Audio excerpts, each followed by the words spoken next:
Everybody calls him Duke. We have never seen eye to eye on a lot of things, but professionally. What does it take to become one of the most celebrated yet widely criticized figures in Hollywood history?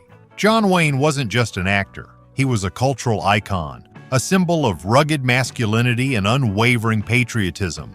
Known as the Duke, he starred in over 170 films and shaped the image of the American cowboy for generations. So, why did the Duke inspire public hatred from some of Hollywood's most beloved celebrities? Was it his politics, his personality, or perhaps something more personal? Who was John Wayne, and why was he seen as both a hero to millions and a villain to many of his peers? Let's find out. Before we unravel why so many celebrities despise John Wayne, let's take a closer look at the man behind the icon. Born Marion Robert Morrison in Winterset, Iowa in 1907, John Wayne was more than just a stage name. It was the persona that transformed him into a living legend. From humble beginnings, Wayne worked his way up from being a prop boy on movie sets to becoming the face of the American West. His big break came in 1939 with John Ford's Stagecoach, where he captivated audiences with his commanding presence and rugged charm.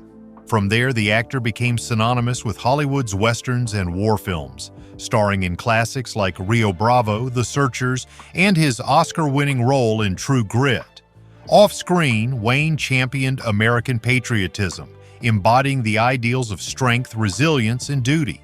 He wasn't just an actor, he was seen as the very definition of the American cowboy. But Wayne's legacy went far beyond his acting career. Known for his hardline conservative views, he often spoke candidly about his disdain for communism, his unwavering support of the U.S. military, and his vision of traditional American values.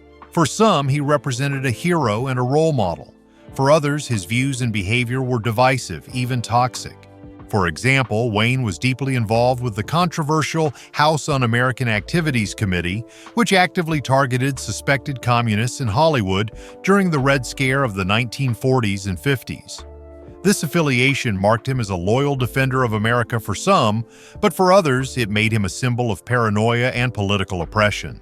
Yet, despite his larger-than-life persona on screen, Wayne was no stranger to conflict behind the scenes.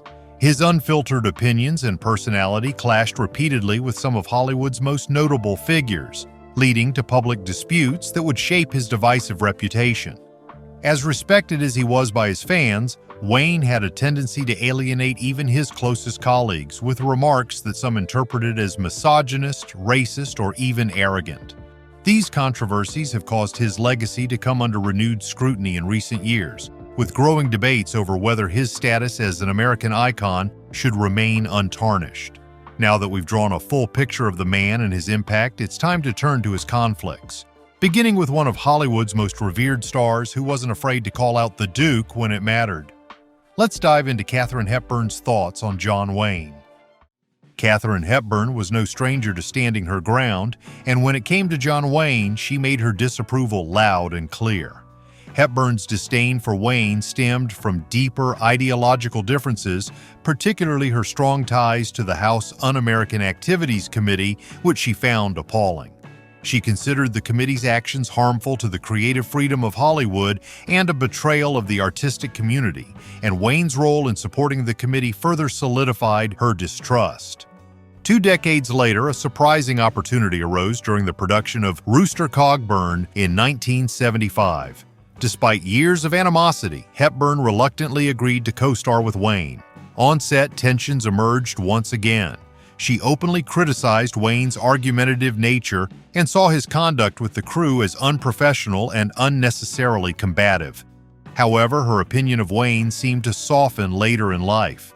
Upon his death in 1979, Hepburn publicly acknowledged his talent, though her past remarks hinted at unresolved bitterness. Nonetheless, her interactions with John Wayne revealed how even two fiercely independent Hollywood icons struggled to reconcile personal values with professional collaboration. John Lennon represented the countercultural movement of the 1960s and 70s, making him an inevitable ideological rival to John Wayne. Where Wayne championed war films and staunch conservatism, Lennon devoted himself to messages of peace and anti-violence. It's no surprise, then, that Lennon held little back when discussing his disdain for Wayne. In a 1969 interview during his peak anti-war activism, Lennon directly criticized Wayne, accusing him of promoting war propaganda through his films.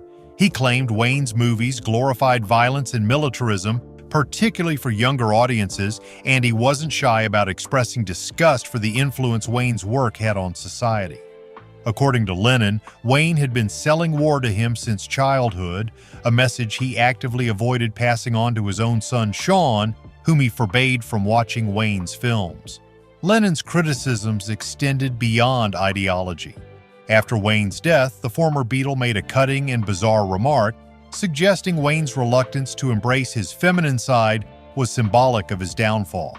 For Lennon, Wayne wasn't just a man he disagreed with, he represented an entire worldview Lennon rejected on a fundamental level. Despite these heated differences, there's a bitter irony in how similar their endings were.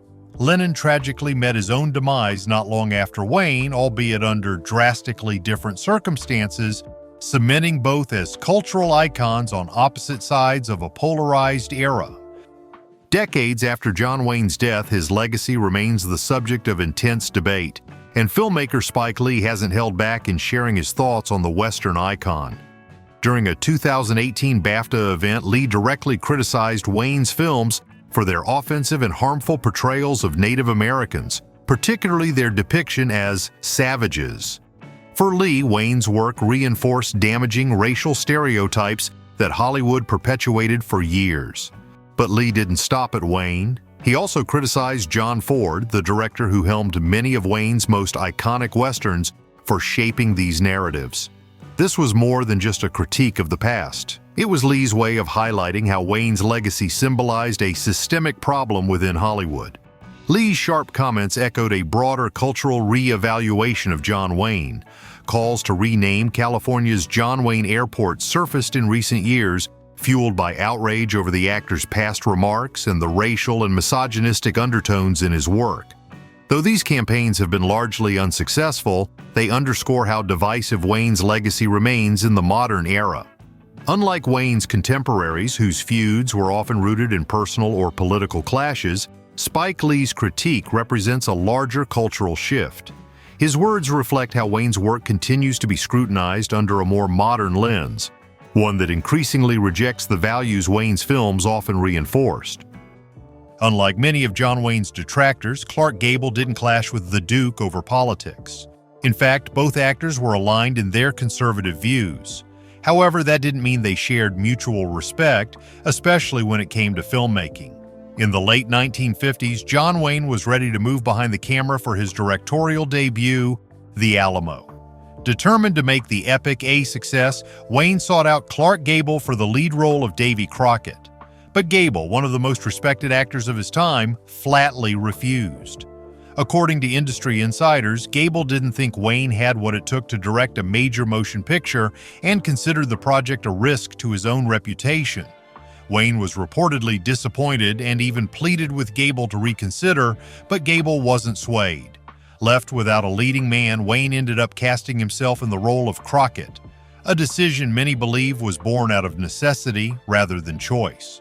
While The Alamo went on to achieve a degree of critical and commercial success, opinions about it remain polarized to this day. Some see it as a patriotic war epic, while others criticize it as overblown propaganda with questionable historical accuracy. Whether Gable's instincts were right or wrong, his refusal sent a clear message. John Wayne's larger-than-life persona wasn't enough to guarantee respect behind the camera. Frank Sinatra and John Wayne couldn't have been more different. Sinatra, a liberal activist at the time, often supported progressive causes and was even monitored by the FBI for alleged communist sympathies. Wayne, on the other hand, was a staunch conservative and vocal opponent of anything remotely left-leaning. It was almost inevitable that their paths would clash. Their feud reached its peak when Sinatra worked with Alfred Maltz, a screenwriter who had once been blacklisted for communist ties. Wayne, unsurprisingly, criticized Sinatra's decision, publicly condemning his choice to collaborate with Maltz. The backlash wasn't limited to Wayne. Sinatra faced immense pressure from multiple angles, eventually firing Maltz to placate critics. However, Sinatra didn't forget Wayne's involvement in the controversy. The tension between the two boiled over at a Hollywood charity event where Sinatra and Wayne reportedly came close to a physical altercation. According to witnesses, the argument grew heated, and the towering Wayne was ready to stand his ground. Strangely enough, this moment of confrontation was the turning point in their relationship. Instead of escalating their feud, the pair diffused their differences and formed an unlikely friendship. In the years that followed, Sinatra and Wayne reportedly developed mutual respect, even if their ideological differences remained. Their surprising camaraderie stands out as a rare case where one of Wayne's most high-profile feuds ended not in bitterness, but in reconciliation, a stark contrast to many of his other conflicts. John Wayne's outspoken nature didn't just alienate celebrities, it stirred up backlash from the media, fans, and even parts of the general public. Throughout his career, Wayne's rigid political beliefs and controversial actions often made headlines, sparking intense public debate. His interviews, particularly an infamous 1971 Playboy interview, revealed opinions that left him heavily criticized, not just in Hollywood, but across the globe.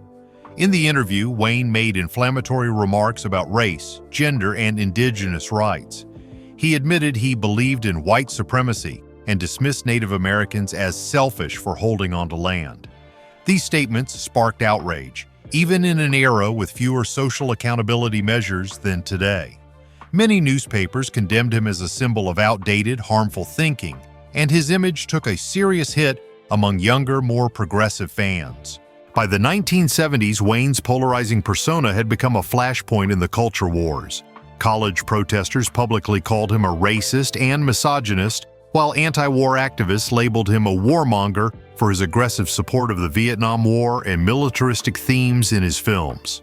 While Wayne retained a loyal fan base, particularly among conservative Americans, his movies began suffering diminishing appeal with younger countercultural viewers. Critics accused Wayne of being stuck in an idealized and outdated version of America, one that ignored necessary social progress. Even during his final years, Wayne remained divisive, with some celebrating him as a patriot and others rejecting him as a relic of Hollywood's most exclusionary era. Decades later, these conversations still echo. Public campaigns to rename John Wayne Airport and remove his legacy from symbols of American culture show how divisive his image remains. His films are still beloved by some, yet for many others, his words and actions have overshadowed his contributions to cinema. John Wayne remains one of the most polarizing figures in Hollywood history. To his supporters, he epitomized old-school strength, patriotism, and the rugged individualism that shaped American identity. But to his critics, both in his own time and today, he symbolized the darker side of Hollywood. Exclusion, outdated values, and a refusal to adapt to a changing world. From his fiery feuds with Hollywood legends like Katherine Hepburn and John Lennon, to modern critiques from filmmakers like Spike Lee, Wayne's legacy has been repeatedly challenged. Add to that the backlash from the media and the public, particularly following controversial interviews, and it's clear that the Duke was never just a simple movie star. He was, and still is, a reflection of America's cultural divides. The question remains, should John Wayne's cinematic achievements and cultural influence overshadow the controversy, or does his legacy deserve the scrutiny it continues to receive? History has yet to decide. But now we want to hear from you. Were you surprised by how many people spoke out against John Wayne? Do you see him as an icon worth celebrating, or someone whose time in the spotlight should remain in the past? Let us know what you think in the comments below. And as always, don't forget to like this video, subscribe to the channel, and hit the notification bell so you'll be the first to hear more intriguing tales from Hollywood's golden age and beyond.